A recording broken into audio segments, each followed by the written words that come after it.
آج کی میری گفتگو جتنی دیر تک میں منبر پہ مصلی پہ ہوں، میری مکمل کوشش اور کاوش ہے میری زبان سے نکلا ہوا ایک ایک لفظ دہلیز حضرت ابوالفضل العباس کو مودت کا کعبہ سمجھ کے اس کا طواف کریں۔ سرکار حضرت ابوالفضل العباس کی معرفت عقل انسانی سے بہت باہر ہے۔ اگر میں کہوں کہ میں جناب عباس کا تعارف پڑھوں تو یہ غلط ہے۔ کوئی بشر ہو کہ یہ جان ہی نہیں سکتا کہ حقیقت عباس کیا ہے۔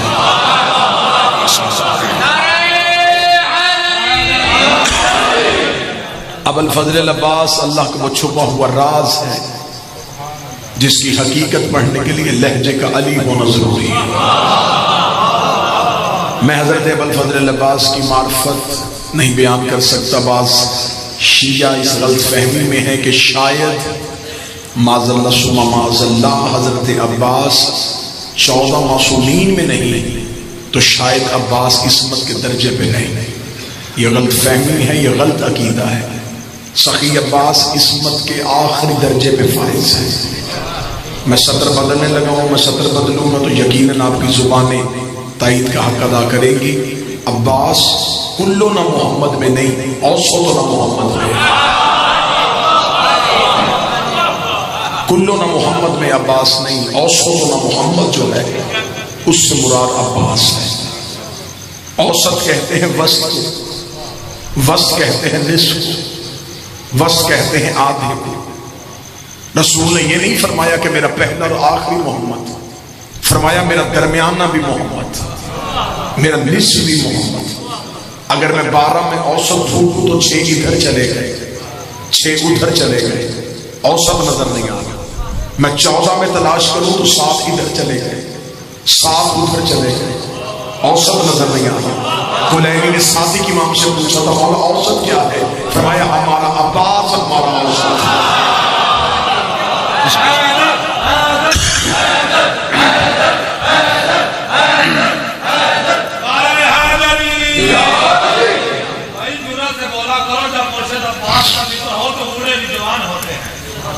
علی کے پیار کی محفل سجائے بیٹھے ہیں، علی کے پیار کی محفل سجائے بیٹھے ہیں، زمین کے نور کی وادی بنائے بیٹھے ہیں۔ مجال کیا ہے کہ فرشتے نہ دے سلامی، علم عباس جو اپنے گھر سے لگائے بیٹھے ہیں۔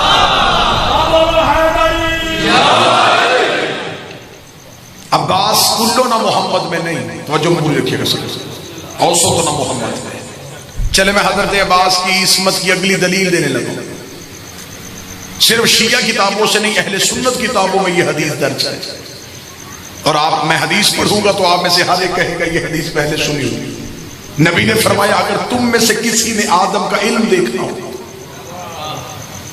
نوح کی خلت دیکھنی ہو، ابراہیم کی ہیبت دیکھنی ہو، عیسیٰ کا زہد دیکھنا ہو، اگر تم نے ان نبیوں کو نہیں دیکھا فَلْيَنْظُرْ عَلَى وَجْهِ علی بن ابی طالب، علی کا چہرہ دیکھیں، علی کا چہرہ آدم کی صفت، علی کے چہرے میں نوح کی ہیبت، علی کے چہرے میں عیسیٰ کا زہد، علی کے چہرے میں یوسف کا حسن۔ علی میں ہر نبی کی صفت ہے لیکن علی نبیوں میں نہیں ہے۔ میں لاہور میں تقریر کر رہا ہوں، میرا خیال ہے آپ تائید فرمائیں، علی میں آدم سے لے کے محمد تک ہر نبی کی صفت ہے لیکن علی 1.25 لاکھ نبیوں میں نہیں۔ اگر علی کا نام نبیوں کی فہرست میں نہیں ہے تو اس بات کی دلیل نہیں ہے کہ علی میں عصمت نہیں ہے، علی میں صفت نہیں ہے۔ علی فہرست میں نہ ہو کے انبیاء کی صفت میں موجود ہے، غازی 14 میں نہ ہو کے معصوموں کی عصمت میں موجود ہے۔ سخی حضرت ابوالفضل العباس اگر 14 میں نہیں تو بالکل ایسے ہی ہے جیسے کہ حضرت امیر المومنین جو ہیں وہ 1.25 لاکھ نبیوں میں نہیں لیکن صفات نبیوں میں شریک۔ میں حضرت عباس کی عصمت پہ اگلی دلیل دوں، معصوم کا لباس سوائے معصوم کے کوئی نہیں پہنتا۔ یہ میرا بنایا ہوا قانون نہیں، یہ معصوم کی نص ہے اور قرآن کی دلیل۔ معصوم کا لباس سوائے معصوم کے کوئی نہیں پہنتا۔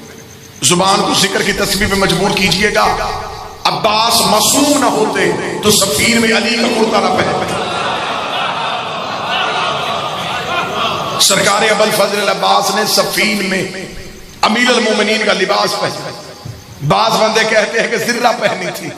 میری ذاتی تحقیق ہے علی کا کوئی بھی بیٹا میدان میں زرہ پہن کے نہیں جاتا. زرہ وہ پہن کے جاتا ہے جسے اگلے بار کا ڈر ہو اور جن کے سامنے رکے ہی کوئی نہ. ہاں ایک کتاب سے مجھے روایت ملی ہے کہ مالک اشتر زرہ لے کے آئے تھے اور لا کے کہا تھا شہزادے آپ پہلی بار میدان میں جا رہے ہیں, میرا جی چاہتا تھا کہ آپ زرہ پہن کے جاتے, لیکن عباس تیرا قد چھوٹا ہے زرہ بڑی ہے. اس کتاب میں بھی اگلا جملہ عباس کی فضیلت کا لکھا تھا. سرکار ابوالفضل عباس نے مسکرا کے فرمایا چچا مالک اشتر کتنی بڑی ہے؟ فرمایا ایک بلش بڑی ہے, ایک ہاتھ بڑی ہے. جہاں مالک نے ہاتھ رکھا تھا غازی نے وہیں سے لوہے کی زرہ کو چیر دیا, وہیں سے لوہے کی زرہ کو چیرنا تھا. مالک اشتر دیکھ کے کہتا ہے شہزادے یہ تو داؤد نبی کا موجہ تھا, وہ لوہے کو موم کرتا تھا. غازی جلال میں آ کے کہتا ہے وہ میرے بابے کا اسم لے کے کرتا تھا, میں علی کا بیٹا ہو کے کر رہا. بادشاہ حسین ان ہاتھوں کو سلامت کرو.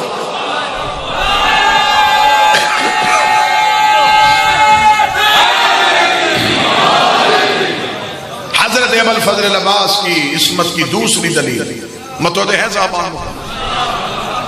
تھوڑا ممبر کا اور آپ کا فاصلہ ہے لیکن آپ نے کوشش کرنی ہے نظروں کا فاصلہ کم رہے. عصمت کی دوسری دلیل معصوم کو غسل سوائے معصوم کے کوئی نہیں دیتا. عباس معصوم نہ ہوتے تو جناب حسن کے غسل میں شریک نہ ہوتا. یہ مولا عباس کی عصمت کی دوسری دلیل. تیسری دلیل دینے لگوں میں سخی عباس کی عصمت کی. امام حسن نے وصیت لکھواتے ہوئے لکھوایا تھا حسین اگر میرے بعد فتق ملے اس میں غازی کی اولاد کا حصہ رکھنا. اور اگلا جملہ سنیے گا, جملہ میرا نہیں امام حسن کا. فرمایا غازی کی اولاد کو حصہ دینا کیونکہ یہ ہماری ماں کا بیٹا ہے.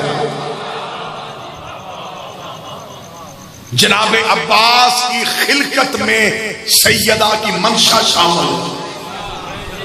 شاید میں جملہ کھول نہیں سکا, میں کھولتا ہوں.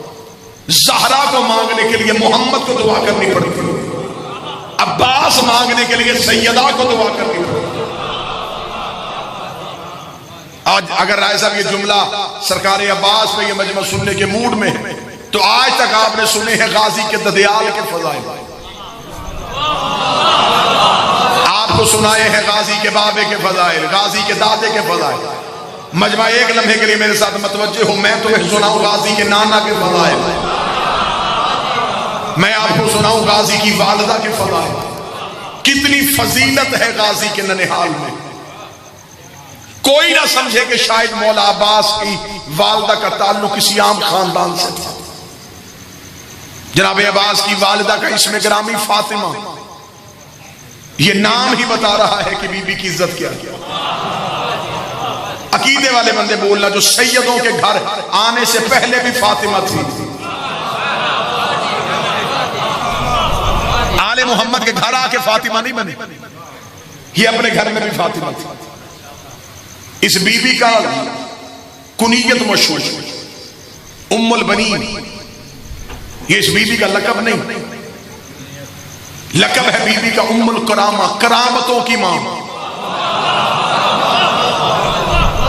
جو عباس کے علم کے سائے کے نیچے بیٹھے وہ غازی سن.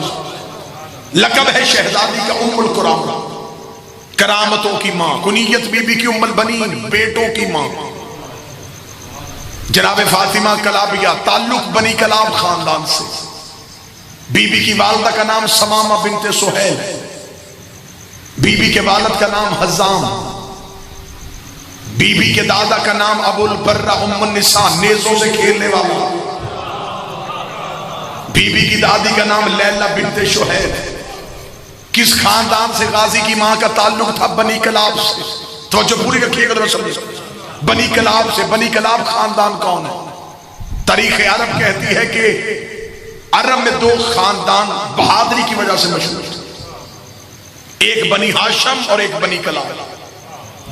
ان دونوں خاندانوں کی نشانیاں تاریخ میں لکھی. میں پہلی نشانی پڑھتا ہوں. ان دونوں خاندانوں کی پہلی نشانی یہ تھی, یہ اپنے جانور کے گلے میں رسی نہیں ڈالتے تھے. ان کا جانور بغیر رسی کے ہوتا, ان کے روب اور دبدبے کی وجہ سے کوئی ان کے جانور پہ ہاتھ نہیں ڈالتا تھا۔ مکہ میں جس جانور کے گلے میں رسی نہیں ہوتی تھی لوگ سمجھ جاتے تھے یا یہ کلابیوں کا ہے یا پھر ہاشمیوں کا۔ لوگ اس جانور کو ایسے رستہ دیتے جیسے کسی سردار کو دیا جاتا۔ اس خاندان کی دوسری نشانی، ان کے مرد دکانیں کھلی چھوڑتے تھے۔ روب اور دبدبے کی وجہ سے ان کی دکان سے کوئی چیز چوری نہیں کر سکتا تھا۔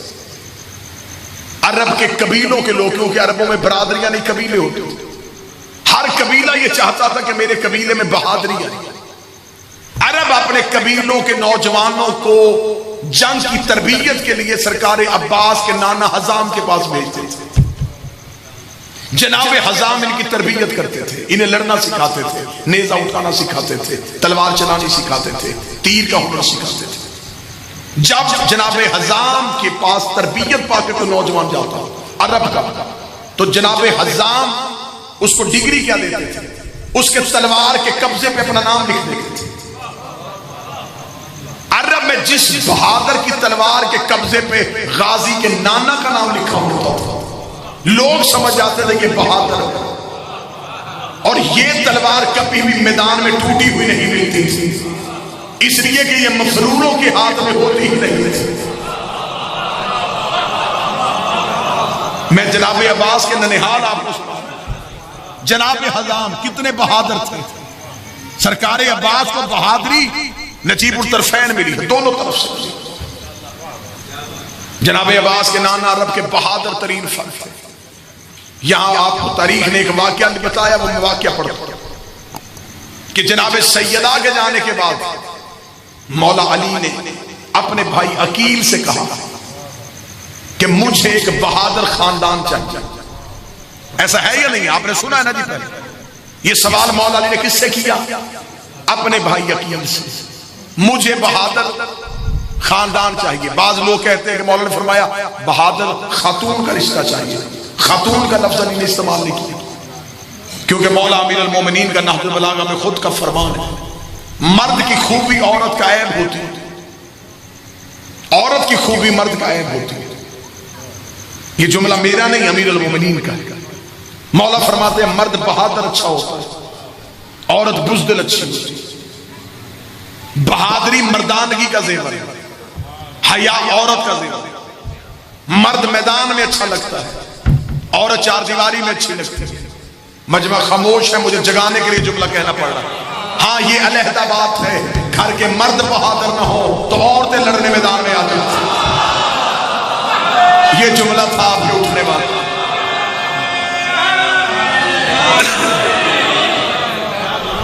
ویسے بہادری جو ہے یہ مردانگی کا زیور ہے۔ مولا امیر المومنین نے یہ نہیں فرمایا کہ مجھے بہادر خاتون چاہیے، علی نے فرمایا مجھے بہادر خاندان چاہیے۔ اب پوری توجہ رکھیے گا اس موضوع پہ۔ مولا امیر المومنین نے یہ سوال جناب عقیل سے کیوں کیا؟ ہاشمیوں کے کسی اور فرد سے کیوں نہ کیا؟ یہی جواب جو بزرگ نے دیا یہی کتابوں میں کہ جناب عقیل علم الانساب سے واقف تھے، یہ نسبوں کا علم جانتے تھے، اتنا ان کو شجروں پہ عبور تھا۔ کتابیں کہتی کہ چلتا ہوا بندہ پیچھے سے دیکھ کے بتا دیتے تھے کس کا بیٹا ہے۔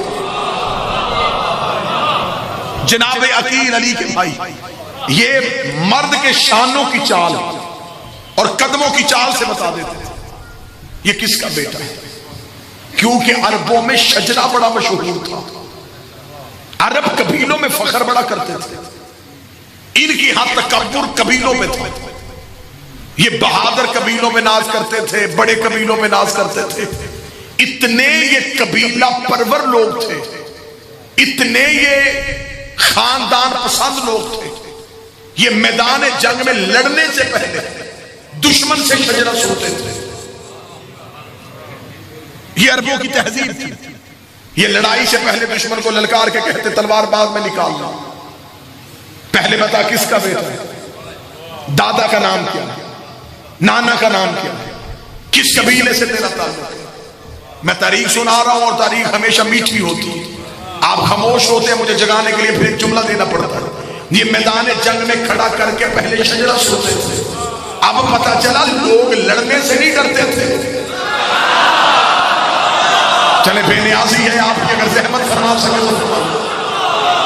لوگ لڑنے سے نہیں ڈرتے تھے، لوگ گھبراتے تھے کہ میدان جنگ میں جا کے کیا بتائیں کہ کس کے بیٹے ہیں، کس قبیلے سے تعلق ہے، کسی شجرے کے ساتھ تعلق ہے. مجھے غازی کی علم کی قسم ہے، 80 جنگوں میں گیا ہے میرا مرشد علی، اور دشمن کو للکار کے کہا ہے تلوار نکال، میں ابو طالب کا بیٹا.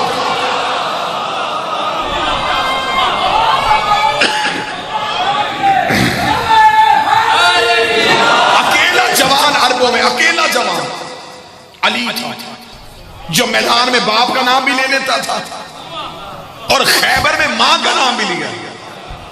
میری ماں نے میرا نام حیدر رکھا. کردار ایسا ہونا چاہیے.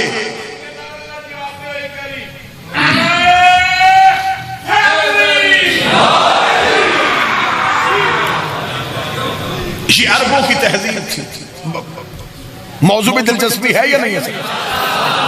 یہ عربوں کی تہذیب تھی، یہ قبیلہ پسند لوگ تھے.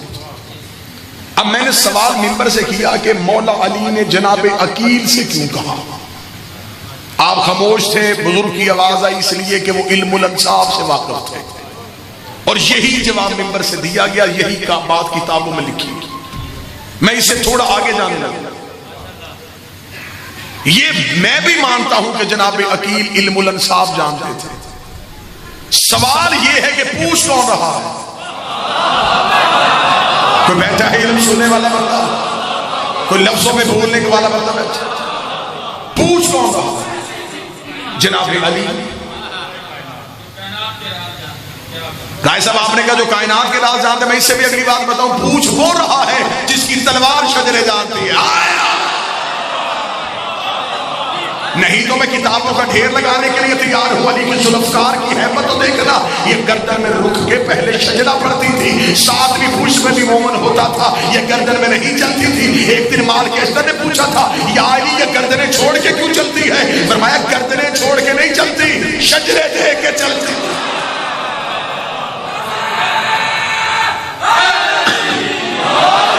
یہ گردن میں رک کے دیکھتی تھی.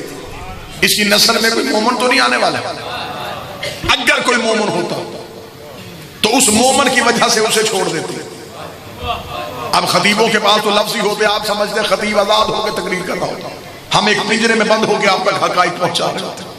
یہ گردن میں رک کے شجرہ دیکھتی تھی، پچھلا نہیں اگلا.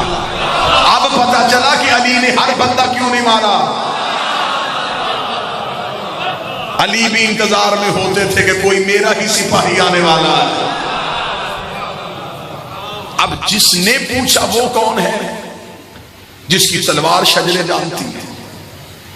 اب یہاں پہ آپ بھی پریشان ہو گئے کہ واقعتاً بات تو ٹھیک ہے، جب علی صاحب منبر سلونی ہیں تو پھر یہ سوال جناب عقیل سے کیوں؟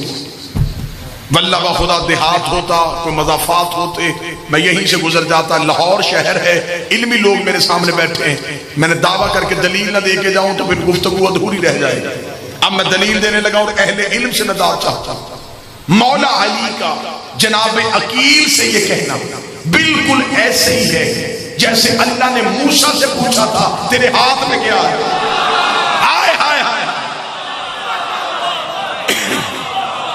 یہ بالکل ایسے قرآن میں ہے. جس کو عہدے کمال دیتا ہے اسے در زہرا پہ ڈال دیتا ہے. جسے پرکھنا ہو بس یا علی مدد کہہ دو، یہ وہ عمل ہے جو شجرے کھنگال.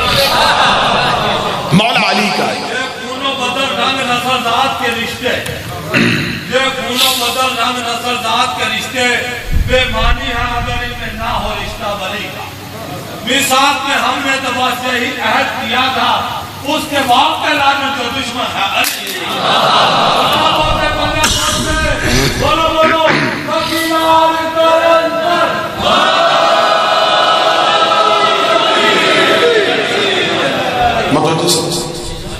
جیسے اللہ نے موسیٰ سے پوچھا. توجہ رکھیے گا سر، میں بڑا سنجیدہ موضوع آپ کو سنانا چاہتا ہوں. اللہ نے حضرت موسیٰ سے پوچھا تیرے ہاتھ میں کیا ہے؟ پتہ اللہ کو بھی تھا، لیکن کیوں پوچھا میں وجہ بتا دوں۔ اللہ نے کہا موسیٰ جواب دے۔ اگر موسیٰ جواب نہیں دے گا تو لوگ سمجھیں گے کہ موسیٰ کے ہاتھ میں ایک عصا تھا۔ خدا نے کہا موسیٰ بولے تاکہ لوگوں کو عصا کی صفتوں کا پتہ چلے۔ قرآن کہتا ہے خدا نے کہا کیا ہے؟ موسیٰ نے بھی یہ نہیں کہا عصا ہے، موسیٰ نے کہا یہ میرا عصا ہے، اس کا سرہانہ بنا لیتا ہوں، اس پہ چادر ڈال کے خیمہ بنا لیتا ہوں، اس سے بکریاں ہانک لیتا ہوں، اس سے تیرے دشمنوں کو ڈرا دیتا ہوں۔ خدا نے صرف پوچھا تھا کیا ہے، موسیٰ نے بتا دیا کیا کیا ہے۔ نجمہ چپ رہا، خدا نے صرف پوچھا تھا کیا ہے، موسیٰ نے قصیدہ شروع کر دیا، میں بکریاں بھی ہانک لیتا ہوں، میں خیمہ بھی بنا لیتا ہوں، میں تکیہ بھی بنا لیتا ہوں۔ فرشتوں نے بھی صرف یہی پوچھا تھا چادر کے نیچے کیا ہے، خدا نے قصیدہ شروع کر دیا، ہم فاطمہ تو وابوہا وبالوہا وبنوہا۔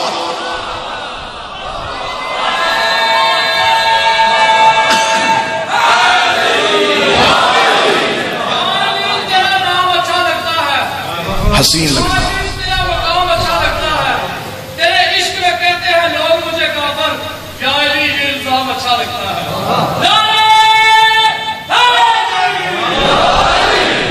بڑوں کے خدا کے بل خدائی میں نہ کوئی محمد مصطفیٰ جیسا، خدا کی بل خدائی میں نہ کوئی محمد مصطفیٰ جیسا، بھلا کیسے ہوگا کوئی مصطفیٰ کے مرتضیٰ جیسا۔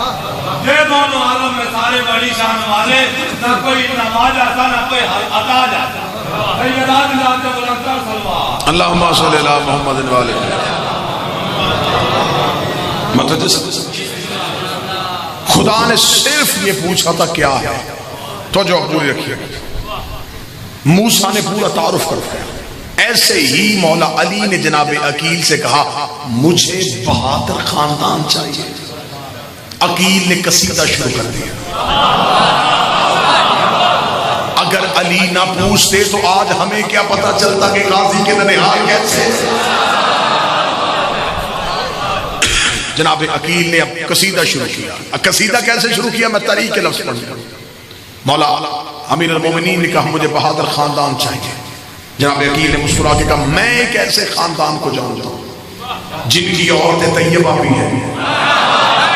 اب جو غازی سننے کے لیے آئے جو عباس کے نوکر بیٹھے گے سر، میں ایسے خاندان کو جانتا ہوں جن کی عورتیں طیبہ بھی ہیں، طاہرہ بھی ہیں۔ اے علی میں ایسے خاندان کو جانتا ہوں جن کے بچے ماؤں کی گود میں نیزوں سے کھیلتے ہیں۔ اے علی میں ایسے خاندان کو جانتا ہوں عرب جن کی بہادری پہ ناز کرتے ہیں۔ اے علی میں ایسے قبیلے کو جانتا ہوں جو مظلوموں کی داد رسی کرتے ہیں۔ اے علی میں ایسے قبیلے کو جانتا ہوں ظالم جن کے قابو سے بھاگ نہیں سکتے۔ عقیل نے قصیدہ پڑھا، علی نے مسکرا کر مجھے بھی یہی خاندان چاہیے۔ اب جناب عقیل نے پورا تعارف کیا، مولا علی نے آمادگی کا اظہار کیا۔ جناب عقیل چلے بنی کلاب میں علی کا رشتہ لے کے۔ میں غازی کہاں نہ پڑھنے لگا۔ جناب عقیل بنی کلاب پہنچے، قبیلے کے شرفا نے جناب عقیل کا استقبال کیا دستور شرافت عرب کے مطابق، جسے لفظوں پہ بولنے کی عادت ہے، میں نے دستور عرب نہیں کہا سکتا، دستور شرافت عرب کے مطابق جناب عقیل کو 3 دن تک مہمان رکھا گیا، کیونکہ عرب کے شرفا کا طریقہ کار تھا، یہ 1 دن مہمان نہیں رکھتے تھے، کم از کم 3 دن مہمان رکھتے۔ ان کا وطیرہ تھا یہ 3 دن مہمان کو اپنے مہمان خانے میں رکھتے۔ 1 دن مہمان آ کے چلا جاتا یہ توہین سمجھتے تھے، یہ کہتے تھے کم از کم 3 دن رکے تاکہ جا کے بتائے تو صحیح اس گھر میں صفتیں کیا کیا ہے۔ 1 دن میں اسے کیا پتا چلے، 3 دن رہے ہمارے گھر کے خصائص کا پتہ چلے، ہمارے گھر کے فضائل کا پتہ چلے۔ یہاں آج وہ زمانے میں رواج ختم ہو گئے، آج مہمان آتا پہلے ہے، واپسی کا وقت پہلے بتانا پڑتا ہے کہ میں اتنی دیر کے لیے آپ سے ملنے کے لیے آتا ہوں، اتنی دیر بعد میں چلا جاؤں گا۔ پورے مجمع میں ایک بندہ بولے میں صدر کو قبول کر لوں گا کہ اس موسم میں اس لمحے میں ایسا رات کے وقت آپ نے جناب عباس کا ذکر سنتے ہوئے خراج پیش کر دیا تھا، آج آج بھی دنیا میں کوئی دستور نہیں ہے جو دستور عرب میں پایا جاتا تھا. عرب کے شرفا 3 دن مہمان رکھتے تھے. آج کسی بھی شاہی خاندان میں یہ نہیں ہے. اگر آج بھی نماز دیکھنا ہو حسین کے شہر کربلا جا کے دیکھو. حسین کا حکم ہے میرا زائر کم از کم 3 دن رہے. یہ آج بھی حکم حسین ہے. امام حسین علیہ السلام توہین سمجھتے ہیں. زائر 1 دن آئے اور چلا گیا.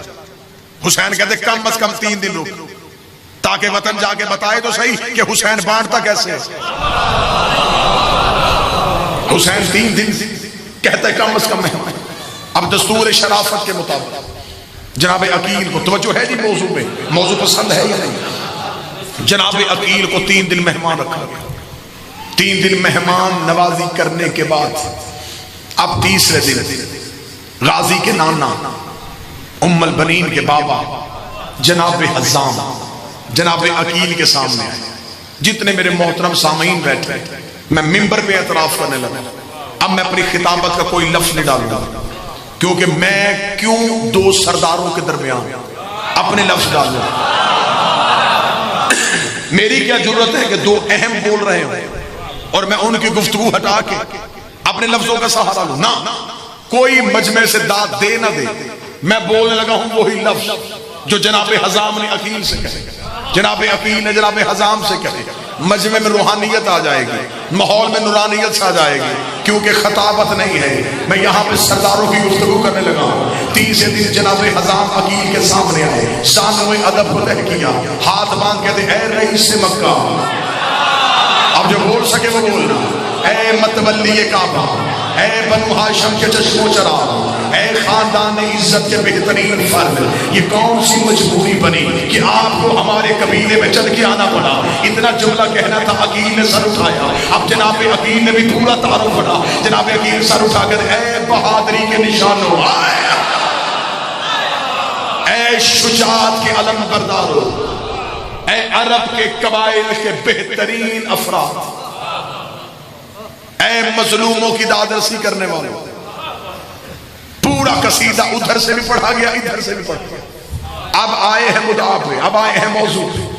جناب عقیل بھی ایک کہتے ہیں لفظ سنیے گا, صرف لفظ ہی عجیب نورانیت پیدا کر دیں گے. جناب عقیل بھی کہنے لگے اے حزام, آپ جانتے ہیں بنی کلاب کی بنو ہاشم سے ایک پرانی تعلق داری ہے. ہم چاہتے ہیں ہم اس تعلق کو رشتہ داری میں تبدیل کر دیں.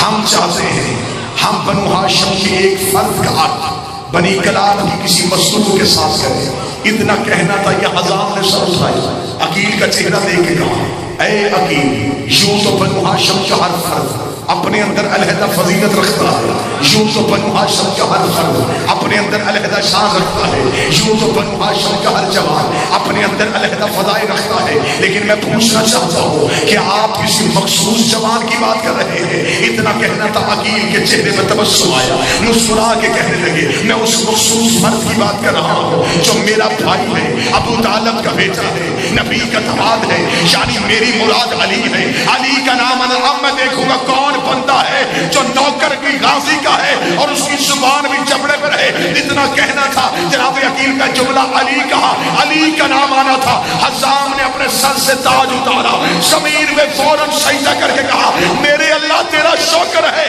میرے گھر اس کا رشتہ آیا جو تیرے گھر آیا تھا. میرے اللہ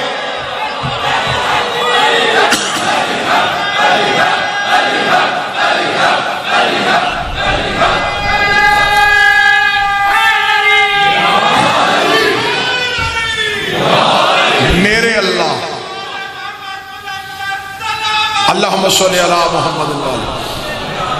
میرے اللہ تیرا شکر ہے, میرے گھر اس کا رشتہ آیا جو تیرے گھر آیا. اگلی سطح سنیے گا جناب حزام کی, داد یوں سینوں سے نکلے گی. جملہ میرا نہیں, جملہ جناب حزام کا. جناب حزام نے سر سجدے میں رکھا, اٹھایا, چہرہ آنسوں سے بھرا ہوا تھا. جناب عقیل نے کہا اے حزام تمہیں اتنی خوشی ہوئی اس رشتے کی. جناب حزام کی آنکھوں میں آنسو, مسکرا کے کہنے لگے اے عقیل میں خوش نہ ہوں تو کیوں نہ خوش ہوں، ہمارے قبیلے کے مرد غلام ہیں، ہماری بیٹی وہاں جا رہی جہاں فرشتے غلام ہیں۔ ہمارے قبیلے کے صرف مرد غلام ہیں، ہماری بیٹی اس گھر میں جا رہی ہے جہاں ملائکہ غلام ہے۔ جملہ سنیے گا، یہ کہنے کے بعد چہرہ آنسوؤں سے بھرا، خوشی کی شادمانی، یوں چہرہ چمکا، اٹھ کے کہنے لگے اے عقیل رشتہ تو بہت اچھا ہے لیکن شرافت مجبور کر رہی ہے کہ فیصلہ میں نہ کروں، جو بیٹیوں کے باپ بیٹھے ہو، یہ ہے اس گھر کی تہذیب، رشتہ علی کا بھی ہو۔ بیٹی سے پھر بھی پوچھا جائے، یہ نہیں کہا کہ میں فیصلہ کروں گا، فرمایا خوشی مجھے ہے کہ علی میرا داماد بنے، لیکن فیصلہ میں نہیں کروں گا، فیصلہ بیٹی کرے۔ یہ کہہ کے مہمان خانے سے اٹھ کے اندر آئے، جناب ام البنین کی ماں سمامہ کو بلایا، سمامہ تجھے خبر ہے کہ ہمارے گھر کون آیا ہے؟ عقیل آیا ہے، ابو طالب کا بیٹا، علی کا رشتہ۔ ماں کی چہرے بھی خوشی آ گئی۔ فرمایا حزام آپ نے کیا جواب دیا؟ فرمایا جواب بعد میں دوں گا، پہلے فاطمہ سے پوچھو۔ پردے کا انتظام کیا گیا، ادھر بٹھایا گیا غازی کی ماں کو، ادھر آ کے کھڑے ہو گئے جناب ام البنین کی ماں سمامہ، پیچھے کھڑے ہو گئے جناب حزام۔ اب میں پھر مجمع کے سامنے اعتراف کرنے لگا، اب میں پھر جملے اپنے نہیں پڑھنے لگا، میں جملے پھر اپنی شہزادیوں کے پڑھنے لگا۔ جناب سمامہ دیکھ کے کہتی ہے فاطمہ کلابیہ، کیا تو جانتی ہے کہ ہمارے گھر میں کون مہمان آیا ہوا ہے؟ مجھے نہیں خبر کہ کون بندہ فرش میں بیٹھ کے غازی سن رہا ہے، میری تو روح عرش میں پہنچ چکی ہے۔ اے فاطمہ کلابیہ، کیا تو جانتی ہے ہمارے گھر میں کون مہمان آیا ہوا ہے؟ غازی کی ماں نے سر اٹھا کے کہا اے مادر کرام، آپ جانتی ہیں ہماری گھر کی مذکورات اس بات میں دلچسپی نہیں لیتی کہ ہمارے مہمان خانے میں کون بد ٹھہرا ہوا ہے، مجھے بھی اس بات سے کوئی غرض نہیں ہے کہ 3 دن سے ہمارے مردوں سے ملنے کے لیے کون سا مرد آیا ہوا ہے۔ اے اماں میں تجھے اپنی بات بتاؤں، 3 راتیں ہو گئی ہیں ایک بیوی میرے حجرے میں آ رہی ہے، 3 راتیں ہو گئی ہیں ایک شہزادی میرے حجرے میں آ رہی ہے، اور اماں میں پورا دن اسی بیوی کے انتظار میں گزارتی ہوں، جیسے ہی وہ میرے حجرے میں آتی ہے میرا حجرہ 14ویں کے چاند کی طرح چمکنا شروع کر دیتا ہے۔ اے اماں یہ جو پچھلی رات گزر گئی وہ شہزادی میرے حجرے میں آئی، اماں مجھے تیری عزت کی قسم ہے وہ شہزادی اکیلی نہیں آئی تھی، اس کا ایک پلو مریم نے اٹھایا ہوا تھا، ایک حوا نے اٹھایا ہوا تھا، ایک آسیہ نے اٹھایا ہوا تھا، ایک سارہ نے اٹھایا ہوا تھا۔ اماں میں نے ہاتھ باندھ کے کہا بی بی بتا تو صحیح تو ہے کون؟ اماں اس نے میری پیشانی کا بوسہ لیا، اپنی گود سے ایک چاند نکال کے میری گود میں رکھ کے کہا مبارک ہو میرے بیٹے کی ماں بن رہی ہے، مبارک ہو تو میرے بیٹے کی ماں بن رہی ہے۔ اتنا جملہ کہنا تھا، سمامہ کی آنکھوں میں خوشی کی آنسو۔ بیٹی سے سنی ہوئی بات حزام کو بتائی، اب جناب حزام دوبارہ جناب عقیل کے پاس آئے، جذبات پہ قابو رکھیے گا، میں جناب غازی کی ماں کا جانا سنانے لگا۔ اب جناب حزام جناب عقیل کے پاس ہے، جملہ سنیے گا داد رسول۔ جناب حزام جناب عقیل سے آ کے کہتے ہیں اے عقیل آپ تو کہتے تھے کہ آپ تنہا آئے ہیں، کو بیٹھا ہے غازی سن، آپ نے تو کہا تھا کہ آپ اکیلے آئے ہیں، ایک شہزادی میری بیٹی کے حجرے میں آ رہے ہیں، کیا میں پوچھ سکتا ہوں یہ بنت محمد تو نہیں ہے؟ اتنا شرف بخش دیا رسول کی بیٹی نے ہمیں، اتنی عزت دے دی رسول کی بیٹی نے ہمیں۔ جناب ام البنین کی ماں سمامہ کہتی ہے، بی بی کہتی ہے کہ میں نے خواب دیکھا تھا کہ آسمان سے بارش کے قطرے گرے، بی بی کہتی میں نے ہتھیلی آگے کی، میری ہتھیلی میں جم کے ایک ہیرے کی صورت اختیار کر گیا۔ جناب سمامہ کہتی ہے کہ میں نے اپنی مٹھی کو بند کیا، فوراً آنکھ کھل گئی، صبح اٹھی تو خاندان کے بزرگوں کے پاس اس سے کہا مجھے خواب کی تعبیر بتا، میرے ہاتھ میں بارش کے قطرے جمے، ہیرے کی صورت اختیار کی، میں نے مٹھی کو بند کیا، خاندان کے بزرگ نے پیشانی چوم کے کہا اس خواب کی تعبیر یہ ہے اللہ تجھے ایک بیٹی دے گا، اس کی ایسے ہی حفاظت کرتا. جناب عباس کی نانی کہتی ہے کہ میری خواب کی تعبیر بن کے ام البنین میری گود میں آ گئی. اور یہ بات میں اپنے محترم مجمع کے سامنے پوری ذمہ داری کے ساتھ کرتا. بی بی ام البنین علی کے گھر آنے سے پہلے بھی ام البنین کہلواتی تھی. ام البنین کہتے ہیں بیٹوں کی ماں. اب آپ مجھ میں سوال کریں کہ جب بی بی کی شادی نہیں ہوئی تو بیٹوں کی ماں کیسے؟ بی بی ام البنین کہتی ہے پھر مجھے خواب آیا. بی بی کہتی میں اپنے صحن میں بیٹھی تھی, میں نے خواب میں دیکھا کہ آسمان سے 3 تارے اور ایک چاند ٹوٹا ہے. چاند میری گود میں آیا, تاروں نے میرا طواف کیا. بی بی نے خواب ماں کو سنایا, جو بول پڑے میں شکریہ ادا کروں. ماں ہاتھ پکڑ کے اسی بزرگ کے پاس گئی. پہلے آیا تھا مجھے خواب کہ بیٹی دنیا میں آئی, اب آیا ہے بیٹی کو خواب. بزرگ نے اٹھ کے دونوں ہاتھ پیشانی پہ رکھ کے کہا میں بھی تو اسی بیٹی کی زیارت کرنا چاہتا تھا. اللہ اسے 4 بیٹے دے گا, ان میں سے 3 تارے ہوں گے, ایک چاند ہو.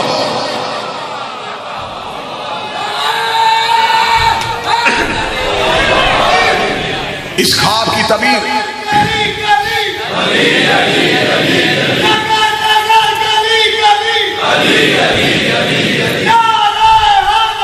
یا علی یا علی یا علی مدد. اس خواب کی وجہ سے بی بی مشہور ہو گئی ام البنین, بیٹوں کی ماں. علی کی برات کلابی خاندان میں آئی. بنی کلاب قبیلے میں علی کی برات کا آنا تھا. کیا کہنے اس برات کے, جہاں براتیوں میں ابراہیم, علی کا صحرا اس نبی نے پڑھا جو اپنی زبان سے زبور پڑھتا تھا. اگر مجمع جاگے تو میں جملہ دوسرا کہوں, علی کے حسن کا صدقہ اس نے دیا جس کا حسن دے کے مصر کی عورتوں نے انگلیاں کاٹی تھی. علی کے سر پہ تاج خلت اس نے سجایا جس کے سر پہ اللہ نے تاج خلت کو سجایا تھا. مدینے کا کچا رستہ تھا, براتی عرش والے تھے. پانی چھڑکانے کا بندوبست اسے دیا جس کے قدموں سے اللہ نے زمزم کو نکالا تھا. برات سج دھج کے کلابی دروازے میں پہنچی تو براتیوں کو روح تھم گیا. استقبال کرنے والیوں میں کہیں مریم کھڑی تھی, آئے کہیں حوا کھڑی تھی, کہیں سارا کھڑی تھی. مہمانوں کو بٹھایا گیا. اگلی سطر کرنے لگا ہوں, ایک بندہ بھی سطر کا حق ادا کرے. کائنات کو کھلانے والوں نے عباس کے نانا کے گھر سے کھایا ہے.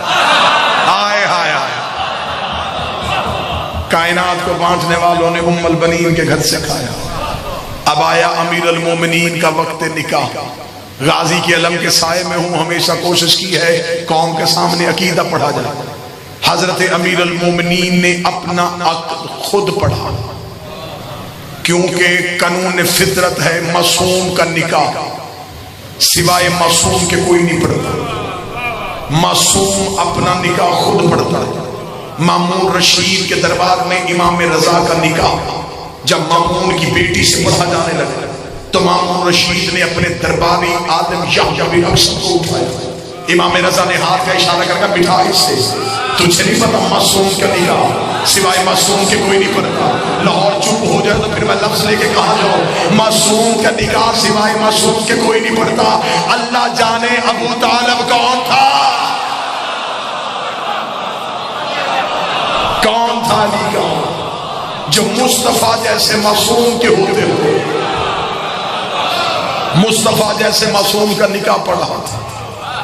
امیر المومنین نے اپنا عقد خود پڑھا. بی بی ام البنین کی ڈولی سیدوں کے دروازے پہ آئی. دروازے پہ آئی تو بی بی نے دروازے پہ رک کے ایک شعر پڑھا تھا. اس شعر کا میں اردو ترجمہ پڑھنے لگا. بی بی کی ڈولی سیدوں کے دروازے پہ اتاری گئی. کنیزوں نے اماری کا پردہ ہٹایا. غازی کی ماں نے آ کے دہلیز زہرا کو دیکھا. بی بی نے پاؤں نہیں رکھا, بی بی نے اپنی پیشانی رکھی. پیشانی رکھ کے بی بی نے جو شعر پڑھا اس شعر کا اردو ترجمہ پڑھنے لگا. بی بی نے پیشانی چوکھٹ زہرا پہ رکھ کے کہا اے فرشتوں کے رکنے کی جگہ, اے فرشتوں کی فرودگاہ, اے انبیاء کے رکنے کا مقام، اے نزول وحی کی جگہ، اے ستارہ اترنے کا مقام، قیامت والے دن میری گواہی دینا، پاؤں نہیں رکھا، پیشانی رکھی۔ بی بی کہتی ہے میں علی کے گھر میں آ گیا۔ اب میں جناب عباس کا آنا ایک جملے میں سنوں۔ بی بی کہتی ہے کہ جس رات عباس نے آنا تھا، جملے میں شہزادی کے پڑھنے پڑے، بی بی کہتی ہے میرے ہاں ولادت کے کوئی اثار نہیں تھے۔ 2019 ہے، عقیدہ سنا کرو، یہ ہماری طرح دنیا میں نہیں آتے۔ بندے آج پریشان ہو جاتے ہیں کہ ماں میں ولادت کا اثار نہیں، تو یہ آئے کیسے؟ تو موسیٰ کی ماں کی عصمت مان لیتا ہے۔ بی بی کہتی میرے ہاں ولادت کے کوئی اثار نہیں تھے، امیر المومنین نے مجھے حکم دیا فاطمہ آج رات حجرے میں گزارا، میں نے حکم علی کے تحت۔ بی بی کہتی حجرے میں شب داری کی، علی میرے دروازے پہ آ کر رک گئے۔ امیر المومنین مجھے تاکیبات بتاتے رہے، جیسے جیسے علی بتاتے رہے۔ بی بی کہتی میں مصلی میں بیٹھ کے وہ تاکیبات کرتی رہی۔ یہ آدھی رات کے بعد علی کی آواز آئی، اے فاطمہ مصلی پہ رک جائیے۔ بی بی کہتی میں مصلی پہ رک گئی، علی نے مجھے ایک اسم تلاوت کرنے کے لیے دیا۔ بی بی کہتی میں نے اس اسم کو پڑھنا شروع کیا، علی کی آواز آئی فاطمہ اپنی آنکھوں کو بند کر۔ بی بی کہتی میں نے اپنی آنکھوں کو بند کیا، میرے چاروں طرف ایک نور کا حالہ بن گیا، ایک نور کا دائرہ بن گیا۔ بی بی کہتی وہ میرے مصلی سے اٹھتا ہوتا اتنا اوپر چلا گیا کہ وہ آسمان تک چلا گیا۔ بی بی کہتی علی کی حجرے کے دروازے سے آواز آئی، اے فاطمہ اپنی آنکھوں کو کھول آسمان کی طرف دیکھ۔ بی بی کہتی میں نے آنکھیں کھول کے آسمان کی طرف دیکھا تو مجھے ہر ایک عرش کے پردے ہٹتے ہوئے نظر آئے، مجھے حجابات عرش ہٹتے ہوئے نظر آئے، مجھے فرشتے اترتے ہوئے نظر آئے۔ بی بی کہتی علی نے فرمایا اپنی آنکھوں کو بند کر۔ بی بی کہتی میں نے اپنی آنکھوں کو بند کیا، علی نے فرمایا اب اس اسم کو پڑھنا شروع کر دے۔ بی بی کہتی میں نے اس اسم کو پڑھنا شروع کر دیا۔ بی بی کہتی ایسی جلالت میرے حجرے میں طاری ہوئی، تھوڑی دیر کے بعد علی کی آواز آئی فاطمہ آنکھیں کھول۔ بی بی کہتی میں نے آنکھیں کھولی تو مجھے کسی کی تسبیح کانوں میں سنائی دے رہی تھی۔ بی بی کہتی میں نے مصلی پہ دیکھا تو عباس سجدے میں سر رکھ کے تھا۔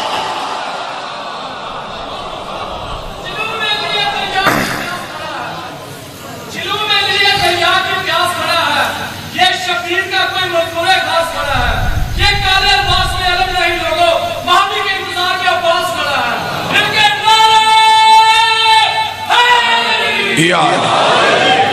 بی بی فرما رہی ہیں کہ عباس سجدے میں جو جملہ دہرا رہا تھا میں وہ جملے پڑھے۔ عباس کہہ رہے تھے اشہد ان لا الہ الا اللہ، اشہد ان محمد رسول اللہ، اشہد ان علی ولی اللہ۔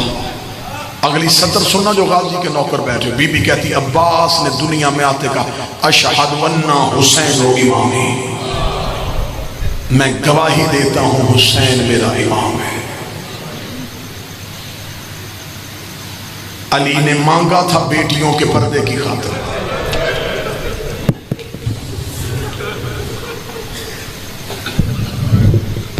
اللہ اس گلشن کو سدا مہکتا رکھے۔ شہزادی اس صحن کو کبھی کسی بد نظر کی نظر نہ لگے، یہ گلشن سدا ایسے ہی مہکتا رہے، غازی کے علم کے سائے میں رہو۔ آج ہماری بہنوں بیٹیوں کو کوئی مصیبت آئے وہ سیدھی علم عباس پہ جاتی ہیں، رو کے کہتی ہیں غازی میرا بھائی مصیبت میں ہے۔ اس بہن کو کیا تسلی ہوتی ہے، میں رو کے کہوں گی عباس مان جائے گا۔ سر پہ قرآن رکھ کے بتاؤ ہماری بہنوں کو عباس پہ کتنا مان ہے، عباس کی اپنی بہنوں کو عباس پہ کتنا مان۔ آقا زادی تمہاری ہائے قبول کرے، محمد کی بیٹیاں تمہارا رونا قبول کرے۔ 2 سطریں پڑھوں گا مصیبت کی، شہنشاہ کے علم کی برآمدگی ہے۔ جتنے غازی کے نوکر بیٹھے ہو، میں نے آپ کے سامنے فضائل پڑھے بی بی ام البنین کے۔ کتابیں کہتی ہیں جب یہ آئی ہے نا سیدوں کے دروازے پہ، اس بی بی نے پاؤں نہیں رکھا، پیشانی رکھی۔ علی کی بیٹیاں حجرے میں عبادت میں مصروف تھی، پتہ چل گیا کہ ماں آ رہی ہے۔ میری آقا زادیاں حجرے سے اٹھی تو بی بی ام البنین حجرے میں داخل ہو گئی، رو کے ہاتھ باندھ کر شہزادیوں ماں بن کے نہیں کنیز بن کے۔ اللہ نے ام البنین کو عباس جیسا بیٹا دیا۔ اب میں تمہارے رونے کے لیے جملہ پڑھوں، کتابیں کہتی ہیں عباس اتنا زمین پہ نہیں چلا جتنا بہنوں کے ہاتھوں میں رہا۔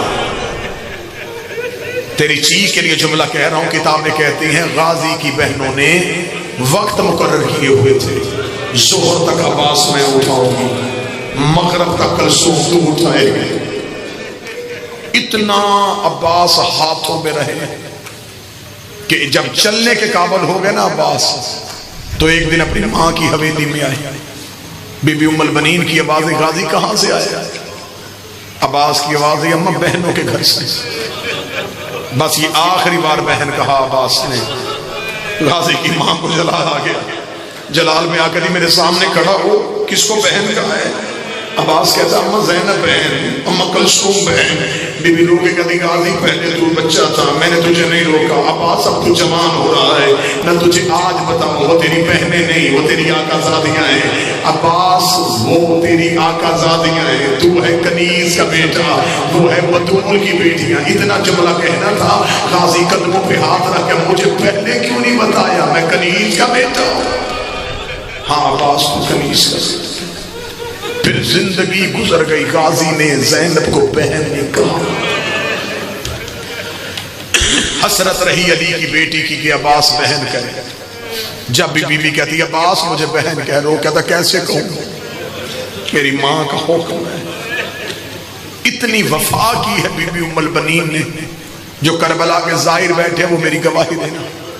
آج بھی مولا عباس کی زری پہ جائیں نا جی، دائیں ہاتھ ایک دروازہ ہے، اسے کہتے ہیں باب ام البنین۔ یہ مولا عباس کی زری کے دروازوں میں سے ایک دروازہ ہے، وہاں باقاعدہ نام نہیں لکھا ہوا، اس کی نشانی یہ ہے، وہاں لوگ نماز پڑھ رہے ہوتے۔ آپ کسی بھی خدام سے پوچھیں گے کہ باب ام البنین کہاں ہے، وہ آپ کو وہ دروازہ دکھا دے گا، وہ دروازہ ہے، وہاں پہ ہدیہ کی جاتی ہے نماز بی بی ام البنین کو، اور بی بی سے توسل کر کے حاجات مانگی جاتی ہے۔ میں نے یہ پڑھ دی دروازے کی فضیلت۔ اب مجھ سے پوچھو یہ دروازہ وہاں ہے کیوں؟ کتابیں کہتی جب پہلی بار آئی تھی نا غازی کی ماں کربلا، تو جہاں آج دروازہ ہے وہاں آ کے رک گئی تھی، بی بی کمر جھک گئی تھی، آنکھیں بی بی کی بنائی چلی گئی تھی، سر چاندی کی طرف سفید ہو گیا تھا۔ غازی کی ماں نے کہا باکر یہ کس کی قبر ہے؟ باکر کی آواز ہے اماں تجھے غازی کی قبر پہ لے کے آئی۔ رو کے کہتی نا میں غازی کو رونے نہیں آئی، میں حسین کو رونے آئی ہوں، میں حسین کی ماں ہوں۔ ادھر بی بی کا چہرہ قبر حسین کی طرف ہوا، حسین کی قبر ہل گئی، آواز آئی نا اماں پہلے غازی کی قبر پہ جا۔ اب جو غازی کے نوکر بیٹھے ہو میں غلط پڑھوں مجھے آواز معاف نہ کرے، تیری آنکھ کے آنسوں کر کے میں نے قسم دی ہے۔ بی بی کی آواز آئی باکر چل ملوا مجھے غازی سے۔ جناب باکر نے ماں کا ہاتھ پکڑا، ہاتھ پکڑ کے غازی کی قبر پہ لائے، رو کے کہا اماں یہ ہے تیرے عباس کی قبر، میں غلط پڑھوں غازی کا مجرم بنوں؟ کتابیں کہتی بی بی ام البنین نے قبر پہ ہاتھ مارے، رو کے کہتی باکر میں نے تجھے کہا تھا مجھے غازی کی قبر پہ لے جا، تو مجھے اصغر کی قبر پہ لے آیا ہے۔ فرمایا نا اماں یہ غازی کی قبر ہے۔ بی بی تڑپ کے کہتی باکر میرا عباس گھوڑے پہ بیٹھتا تھا، اس کے پاؤں زمین پہ لگتے تھے، یہ عباس کی قبر چھوٹی کیوں ہے؟ باکر رو کے کہتے جتنا ملا اتنا لے، جتنا ملا اتنا لے آیا۔ رو پڑے ہو ہر آنکھ میں آنسو ہے۔ مجھے غازی مولا کی جلالت کی قسم، صرف آپ کو منبر سے سنایا گیا کہ 2 بازو کٹے، جاؤ جا کے پڑھو مقتل 6 حصوں میں غازی کی لاش تقسیم۔ حسین کو پورے مقتل سے عباس کو چننا پڑا ہے، کیونکہ بی بی سکینہ سلام علیہا کی شہادت بھی قریب ہے۔ اب میں کوشش کروں گا کہ میں دونوں کے درد اکٹھے پڑھ دوں۔ میں درد پڑھنے سے پہلے آپ کو ایک عمل دینے لگوں، یہ عمل میرا ذاتی نہیں، ایک مجرب ترین عمل ہے، ایک عارف سیدزادے کا۔ مشکل سے مشکل دعا پوری نہ ہوتی، ایک عمل کر کے دیکھنا، بیٹیاں لے کے علم پہ جانا، خود پیچھے کھڑے ہو جانا، بیٹیاں علم پہ بھیجنا، دور کھڑے ہو کے کہنا غازی میں بیٹی سفارش بنا کے لایا ہوں۔ مولا بیٹیاں تو قاتل بھی خالی نہیں بھیجتے، غازی یہ تیرا دیا ہوا طریقہ ہے۔ تجھے بھی جب حسین اجازت نہیں دے رہا تھا تو بھی سکینہ کو سفارش بنا کے لے کے گیا تھا۔ عباس تجھے تیری سفارش کا واسطہ، غازی میری سفارش قبول کر لینا، تیرے علم چھوڑنے سے پہلے عباس تیری حاجتیں پوری کر دے گا۔ سکینہ کو لے کے جب پہلی بار حسین کے سامنے گئے تھے، حسین روکے گا سکینہ کیوں بھیج رہی ہے؟ فرمایا اصغر کا پانی چاہیے۔ فرمایا اصغر تیرا کیا لگتا ہے؟ بابا میرا بھائی لگتا ہے۔ حسین روکے دے تیرے بھائی کی عمر کتنی ہے؟ فرمایا 6 ماہ۔ فرمایا غازی کی عمر کتنی ہے؟ فرمایا 32 سال۔ حسین روکے دے فیصلہ خود کرنا، ایسا نہ ہو نہ تیرا 6 ماہ کا بچے نہ میرا 32 سال کا۔ بی بی سکینہ نے بھیجا عباس کو فرات پہ، یہ ہے غازی کا جانا۔ ایک سطر سنو گے اسی پہ علم برآمد ہو جائے گا۔ جب قید آزاد ہوئی نا، 3 اونٹ آئے زندان کے دروازے پہ۔ جس نے ہائی نہیں کہا وہ مجھ سے پوچھے تو صحیح کہ حسین مدینے سے دین لے کے چلے تھے، 53 لے کے چلے تھے، 50 اونٹ علی ولی اللہ بچاتے لگ گئے۔ 3 اونٹ زندان کے دروازے پہ آئے، علی کی بیٹیوں نے دیوار کی ٹیک چھوڑی، عالیہ کی آواز ہے سجاد ہم کہاں جا رہے ہیں؟ آواز ہے اماں قیدیں آزاد ہو گئیں، اماں ہم مدینے جا رہے ہیں۔ علی کی بیٹی کی آواز ہے نا سجاد میں نے مدینے نہیں جانا، مجھے پہلے لے کے جا سکینہ کی قبر پہ۔ کوئی بیٹا پردیس میں چھوڑ کے نہیں جاتا، میں تو بیٹی پردیس میں چھوڑ کے جا رہی ہوں۔ جتنے سید بیٹھے ہو مجھے جملہ معاف کر دینا، زیادہ سے زیادہ میں 1.5 نہیں تو 2 منٹ پڑھ کے ممبر چھوڑنے لگا ہوں۔ جتنے سید بیٹھے ہو معطل کر دینا۔ بی بی رو کے کہتی سجاد پہلے مجھے اس کی قبر پہ لے کے جا جو روز رسیاں چوم کے پوچھتی تھی کہ پرندے تو گھروں کو جاتے ہیں، کبھی ہم بھی مدینے جائیں گے۔ سجاد مجھے سکینہ کی قبر پہ لے جا۔ سجاد 3 اونٹ لے کے بی بی سکینہ کی قبر پہ آیا۔ سب سے پہلے سجاد کی نظر سکینہ کی قبر پہ پڑی۔ کتابیں کہتی سجاد نے اونٹوں کی بہار چھوڑی، سید سجاد سکینہ کی قبر پہ گرے، رو کے کہتے بھائی بن کے نہیں امام بن کے شکریہ ادا کرنے آیا ہوں۔ سکینہ تجھے پینے کا پانی ملتا تو خود نہیں پیتی تھی، میری کڑیوں پہ ڈال دیتی تھی۔ سکینہ روز پوچھتی تھی کہ ہم نے گھر کب جانا ہے؟ دیکھ سکینہ میری کڑیاں کھل گئی ہیں، دیکھ سکینہ پھوپھی کی رسیاں کھل گئی ہیں۔ ادھر سے بی بی زینب کی آواز آئی کلثوم سجاد کو اٹھا، کہیں بہن کی قبر پہ بھائی مر نہ جائے۔ بی بی کلثوم نے سجاد کو اٹھایا، بی بی زینب نے بی بی کلثوم کو اٹھایا۔